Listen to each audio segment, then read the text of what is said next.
Kanhi Kapitan sa Barangay Lawaan 3, Talisay, nabalaka sa iyang seguridad human makadawat og death threats. Ani ang exclusive report.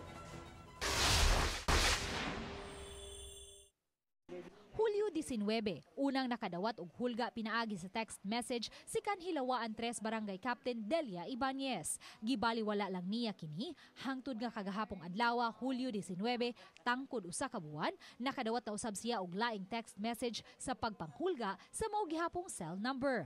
Ning higayuna, gipablatter na niya ang maong text message sa Talisay City Police Station. Kay ipatukhan ko na kunyang Duterte kay nangamatay ng mga mayor, nangamatay ng mga konsihal, nangamatay ng mga pulis, nangamatay ng mga pidiya. Ako pa ba kuno sayo na kay ko?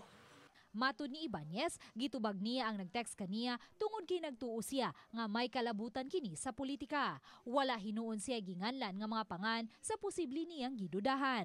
Apan miangkon siya nga nabalaka siya sa iyang seguridad. Pero ako, di sa to ko gusto nga mudako ba anak kay pero tungod manggod sa isyu na manggali og orasyo imperata si Kardinal tungod sa panghitabo og matimingan sa taon day ko. Mao na din na.